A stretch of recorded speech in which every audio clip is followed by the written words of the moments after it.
Eh bien c'est très simple, ce GRP Tour du Haut-Verdon est un maillage de sentiers.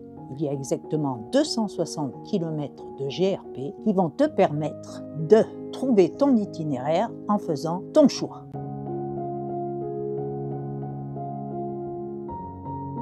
En effet, une grande partie des tracés de ce THV est dans le parc national du Mercantour. Donc, il va falloir suivre la réglementation en vigueur. Ce parc a été créé en 1979. Il s'étend jusqu'à la frontière italienne de manière à préserver la biodiversité dans cette région. Cela te permet de te promener en voyant de nombreux animaux, chamois, bouquetins, aigles, vautours, marmottes, etc.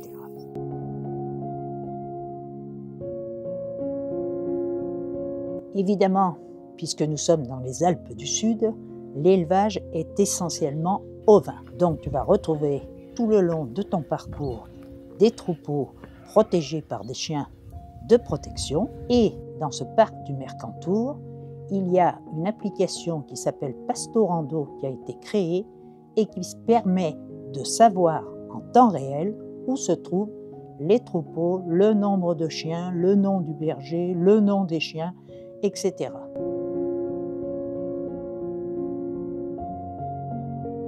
Je suis partie de Colmar-les-Alpes où il y a un magnifique parking à la sortie du village avec des WC, de l'eau, etc. Donc le premier jour, j'ai fait Colmar, le lac d'Alos. Le deuxième jour, j'ai fait le lac d'Alos, la cabane du Talon. Le troisième jour, j'ai fait la cabane du Talon à Alos où j'ai exceptionnellement dormi à l'hôtel.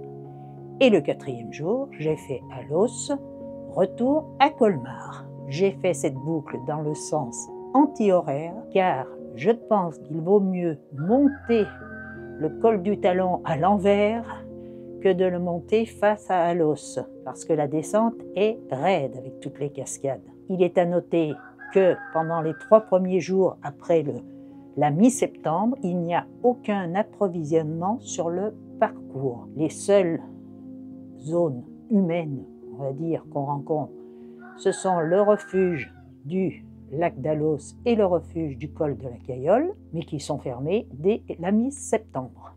Donc, en faisant cette boucle, prévoir ces 3 premiers jours de nourriture. Bon, maintenant, trêve de plaisanterie, il faut aller marcher.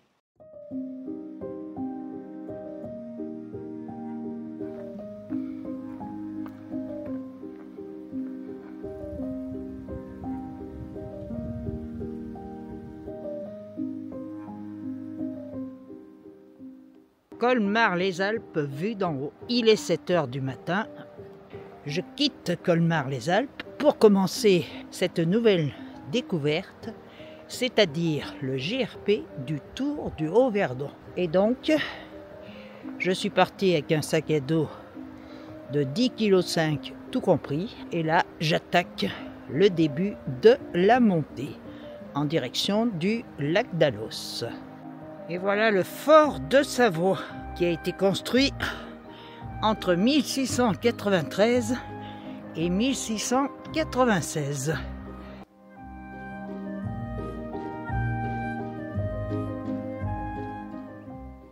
Petite pause goûter les prunes du Mercantour.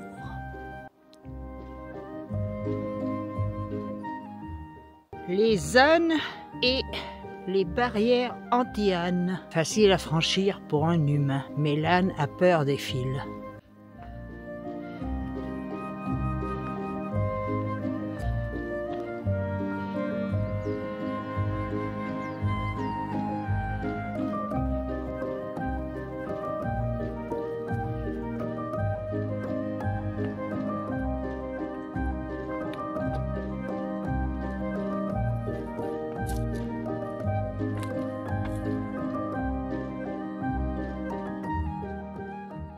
Au départ de Colmar, longue montée dans les bois, assez raide au début, puis après au train, tranquille. Bon, évidemment, je ne rencontre personne, bien sûr.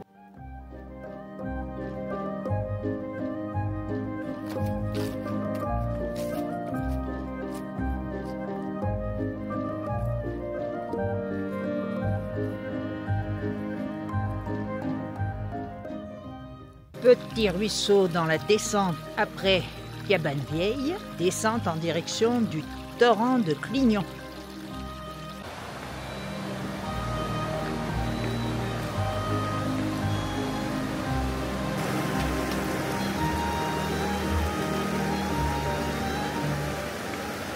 Après la Cabane Vieille, on repasse en balisage GRP, car au début, le tracé est commun avec le GR52A. Direction le col de l'Encombrette et le lac d'Alos.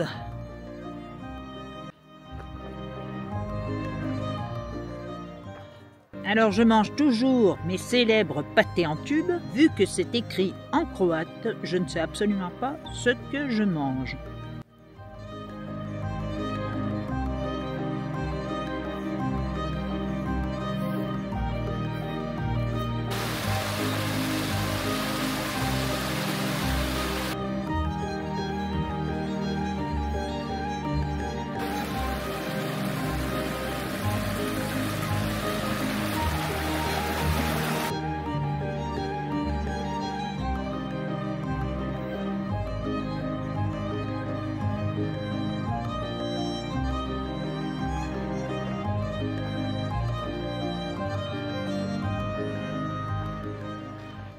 Colmar-les-Alpes, tout là-bas en bas. Donc je suis montée sur le versant de gauche, là, versant nord. Et là maintenant je suis sur le versant sud. Alors ça semble être dur à monter, mais pas tant que ça. C'est même pas mal.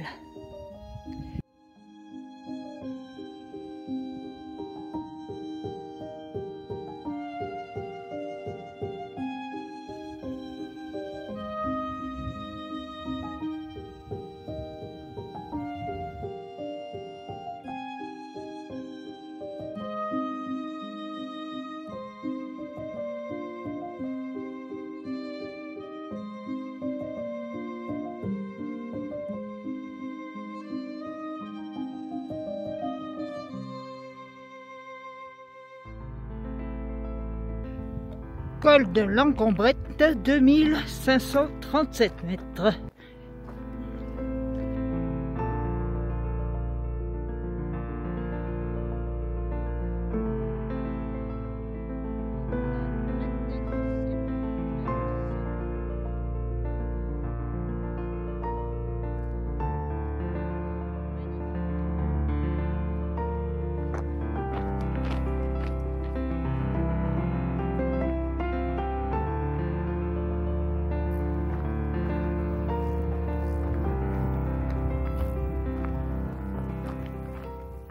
Le lac de l'autre côté et le col de l'Encombrette là-bas.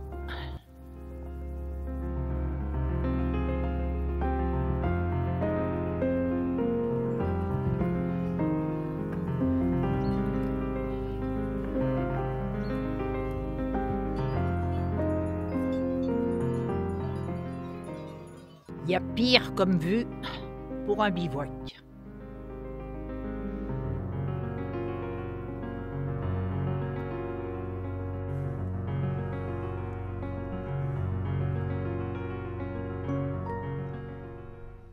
Alors, bilan du jour 1, 19 et quelques kilomètres. Au début, en sortant de Colmar, ça monte raide, mais après, le col de l'Encombrette, qui est à 2537 mètres, a une montée assez au train. Et le passage avant de sortir dans l'alpage où se trouvent les lacs est magnifique. Bon, là, j'ai trouvé un coin pour planter ma tente à côté du lac d'Alos. Et demain, je continue donc mon périple.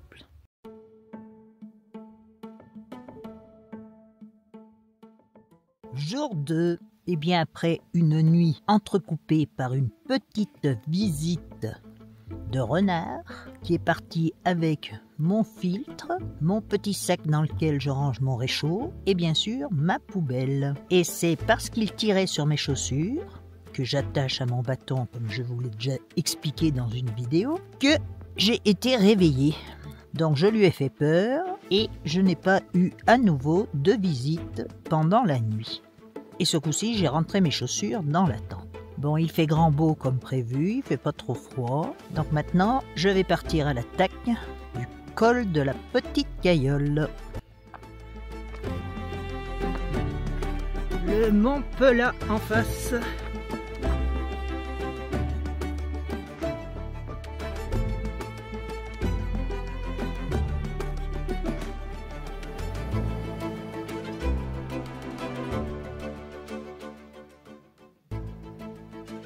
Il y en a de partout de ces sanguins. Et là, on suit le GR56B. Vous le voyez sur le caillou en face. Là, il y avait double marquage GRP, GR.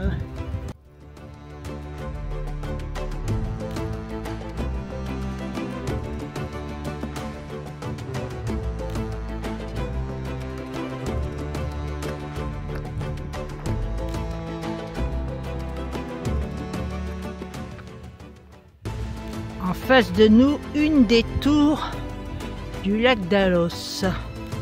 Le col de l'Encombrette est derrière, à droite, juste à côté des tours. Le col de la Petite Cayolle et le lac de la Petite Cayolle. Petit troupeau en face.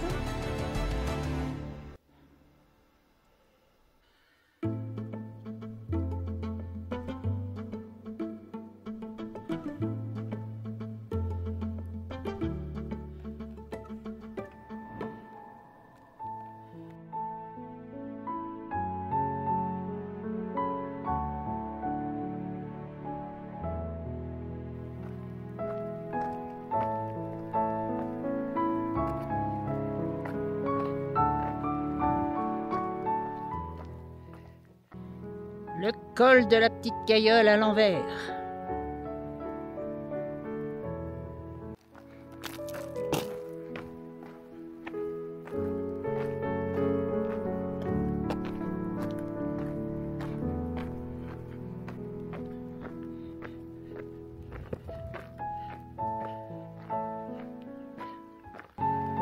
Voilà le refuge du col de Cayolle. Bon. Évidemment, tous les refuges sont fermés depuis dimanche. Je quitte le col de Cayolle.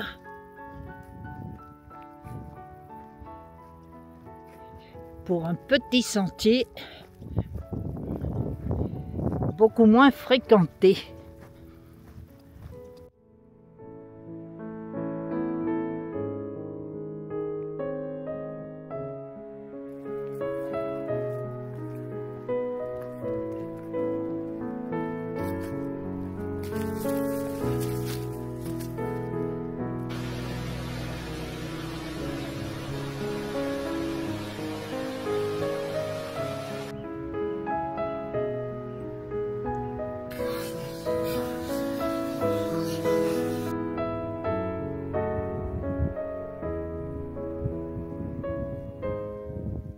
Montée au col de l'Esbelius, 2461 mètres.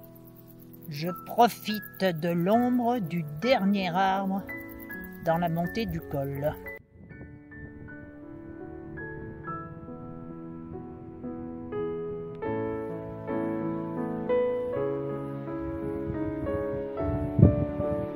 Allez, un dernier col.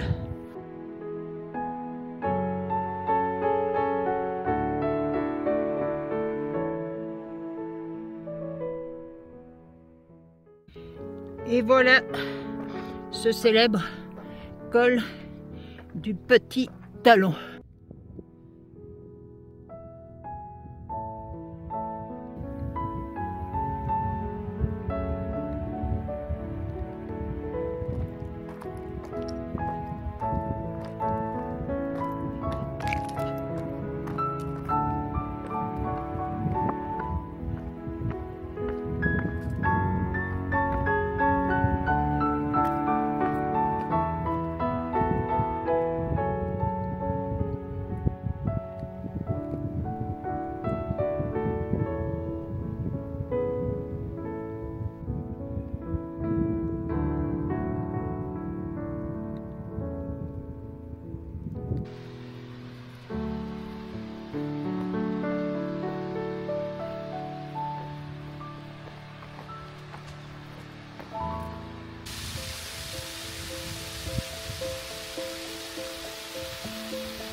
Petit bilan de la journée.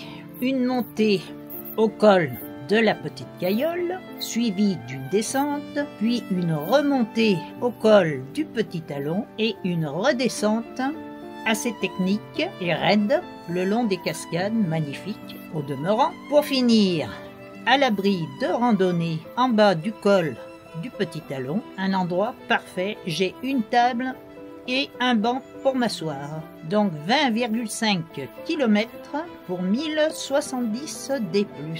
Mais bon, ça suffisait vu la journée d'hier. Et là, j'espère ne pas avoir la visite de mon ami le renard.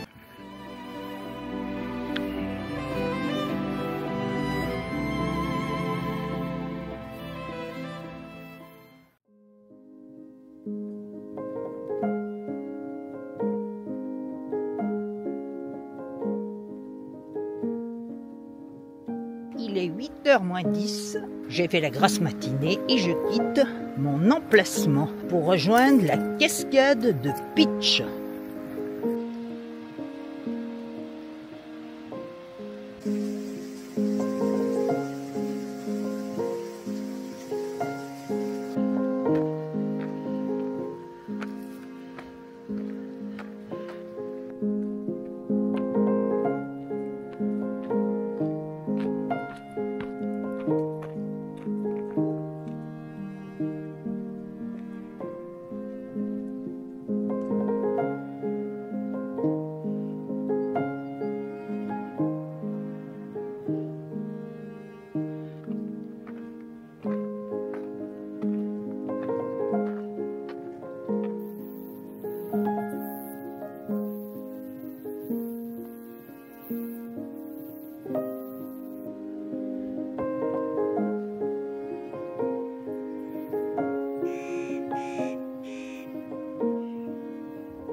Quelques petites ravines difficiles à négocier. Sujet au vertige, s'abstenir.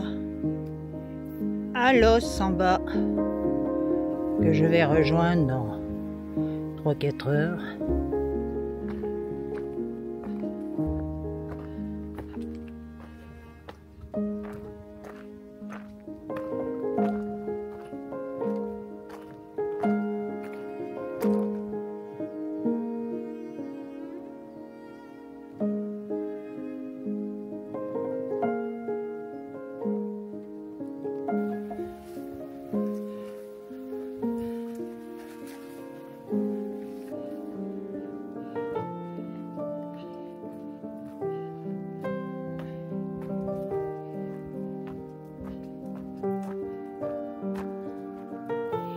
Là, je quitte le GR56 pour prendre le GR56B qui va m'emmener à Alos.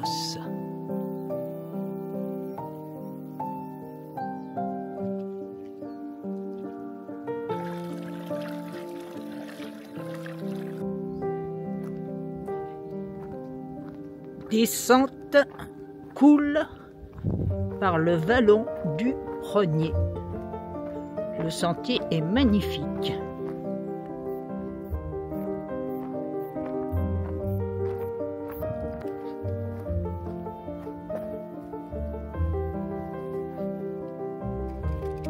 Tout à l'heure, j'étais en haut, là-bas au ras des falaises.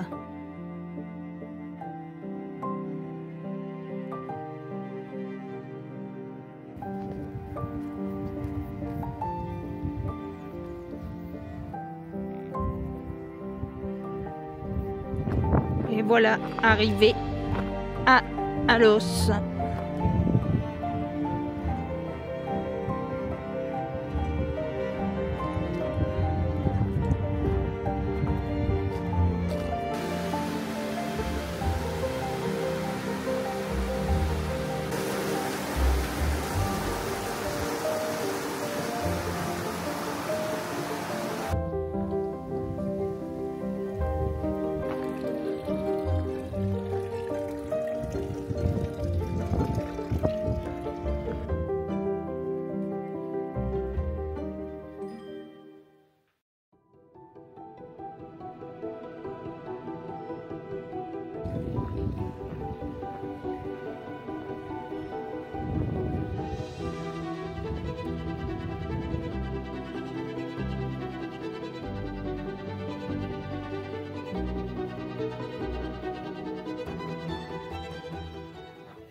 Jour 4, je quitte Alos en direction de Colmar. Bon, j'ai d'abord une bonne ascension à faire. Et là, il est 7 heures. C'est calme absolu à Alos.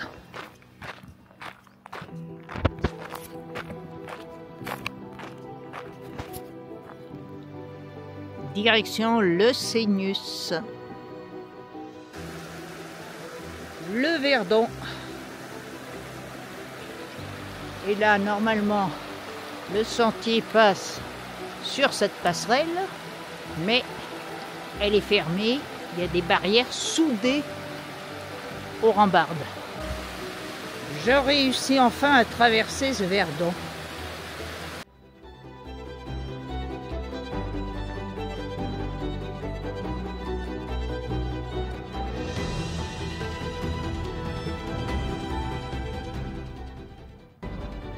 Col du Petit Talon en face.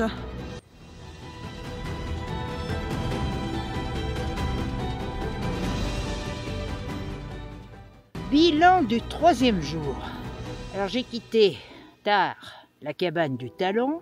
Ensuite, il y a une longue montée en faux plat montant jusqu'à la cabane forestière de Prunier. Et attention, dans cette partie, il y a beaucoup de schistes à traverser et beaucoup de ravines qui sont assez exposées. Arrivé à la cabane de Prunière, magnifique sentier pour redescendre sur Alos, où j'ai récupéré ma chambre d'hôtel pour passer la nuit. Au bout de 3 jours, une bonne douche ne m'a pas fait de mal. La sortie d'Alos, donc comme vous l'avez vu, il y a une passerelle qui est fermée, donc ça oblige à monter au Cénus du Haut par la route. Puis, arrivé au Cénus du Haut, on récupère un sentier qui monte droit dans la pente. Et là, je suis sur une piste forestière, bien tranquille. Je ne pense pas encore aujourd'hui rencontrer grand monde.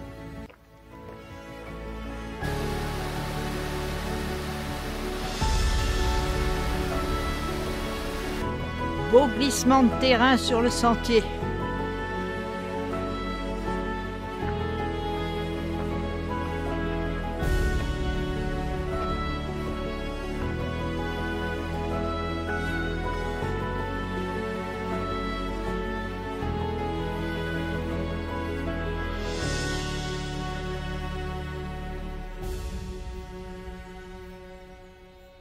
Et voilà, Chaumy haut.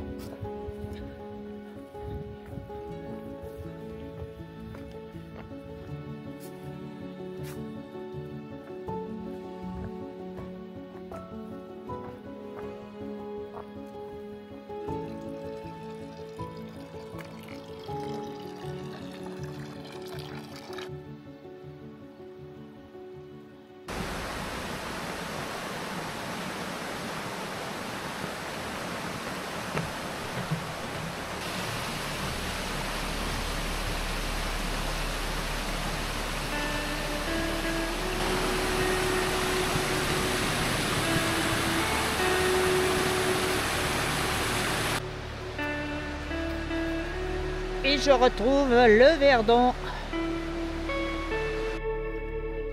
Piste bien ombragée après la Chaumy, qui permettent de rejoindre tranquillement Colmar. Une dernière petite côte pour ne pas rentrer par la grande route et pour passer au-dessus des forts. Contrairement à ce que l'on pense, ce n'est pas une construction Vauban, c'est l'ingénieur Creuset de Richeron qui a fait les plans de ce fort. Nous approchons de Colmar.